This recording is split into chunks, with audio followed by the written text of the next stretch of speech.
Hey everyone, welcome back to Learning Hacks. Today we're going to be taking a look at how to round numbers to the tens place, but we're going to use a number line to help us out. Hey, if you liked the video, drop a like, drop a sub. It would be pretty cool if you were to do that for me. I just kind of want that funny feeling you sometimes get in math class when you raise your hand and you're not sure if you got the right answer. I want that funny feeling to go away. I want you to be more confident when you walk into math class, and maybe your teacher is so impressed with you, they give you some extra recess. All right. Let's dive into it. All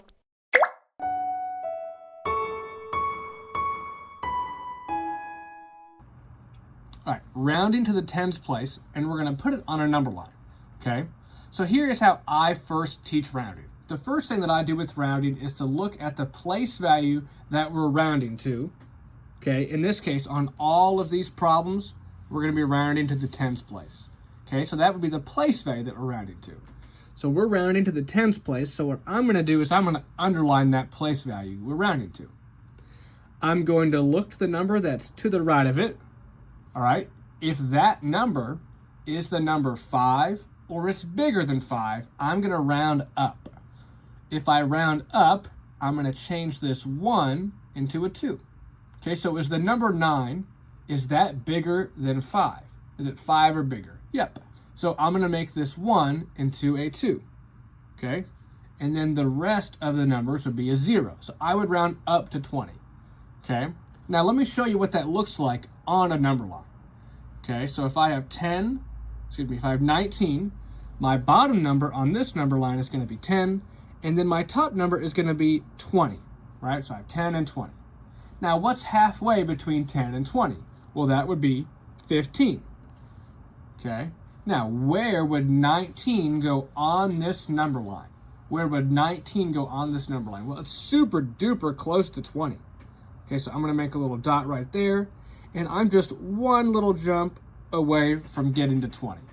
So 19 rounded to the nearest 10 would be 20. Okay? All right, let's take a look at this one. Here I have 23. So first, let's do our little place value arrow thingy. All right, so I'm going to underline the place value I'm rounding to. In today's video, it's just going to be the tens place. I'm going to look to the number that's to the right of it. Okay, well, that would be the number 3. Well, the number 3 is smaller than 5, so that means I'm going to round down. If I round down, the number stays the same. Okay, the 2, the number that I underlined stays the same. If you round down, it doesn't decrease by 1, you don't subtract 1, it stays the same. Rounding down stays the same. The number that's to the right of it would be a 0. So I would actually round down to 20. Okay, now let's fill in the rest of this number line. Well, if I were to round up, it would have been 30. What is halfway? That's what this little line is, not perfectly halfway. Forgive me for that, but halfway between 20 and 30 would be 25. Okay, now to help you understand this, what your teacher is probably going to say is put 23 on a number line. Well, I know that 23 is not bigger than 25, and it would be somewhere right around here. Not perfect, but close enough. Okay, well, what am I closer to? Am I closer to 20 or am I closer to 30? Well, in this case, I'm pretty close to 20. Not super close, but I'm pretty close to 20. So I would round down to 20. What is rounding? It's basically about how much of the number do you have, okay? But you're doing it by different place values. So if you had $23 in your wallet and somebody asked you, hey, how many dollars do you have? You would say, I got about 20 bucks in my wallet. You rounded, you estimated. You probably round more than you think, okay? Let's take a look at 2 more. So I'm gonna have the number 45. Well, I'm gonna do my typical rounding thing. I'm going to look to the place value that I'm rounding to. I'm going to underline it. I'm going to look to the number that's to the right. All right, the number 5 is 5 or bigger, right? If it's 5 or bigger, we round up. Okay, so the number 4 would increase by 1. It would be a 5.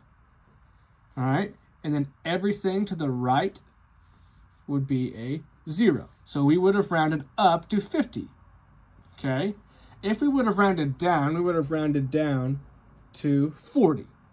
What is halfway in between 40 and 50? Well, that would be 45. Okay? Now, where does 45 go on this number line? I'm just kidding. It's right there. I wrote it down for you already. It's 45. Okay? So, when we're halfway, we're always going to round up. Let's make that arrow look a little better. Okay, when we're halfway, we're always going to round up. So it may seem like, well, we're evenly split, right? But we are. But that means we're just going to round up. Okay? All right, let's take a look at 72. Well, same strategy as the other ones. All right, I'm going to underline the place value that I'm rounding to. I'm going to look to the number that's to the right of it. Well, that 2 is smaller than 5, so I'm going to round down. That means my underlined number stays the same. I don't decrease by 1, it stays the same. All right, and then everything to the right is a 0. So I rounded down to 70. Okay, well, let's fill in the rest of this number line here. Well, I have 70. If I would have rounded up, I would have rounded up to 80. Okay. Halfway between 70 and 80 would be 75. Okay. Now, where would 72 go on this number line? Well, 72 is smaller than 75, so it won't go over here. It'll go somewhere right here. Okay, I'll just write 72 in there, and then I would round down. Okay, I would round down to 70. Okay, now, what's tricky for my students is filling out the number line. They can round pretty easily using this little arrow method. It just takes some practice, but figuring out what to put on the number line really trips students up. Okay? All right. Hopefully this video helps. I know rounding is tricky. Hang in there. You got it. I'll catch you on the next one. Bye.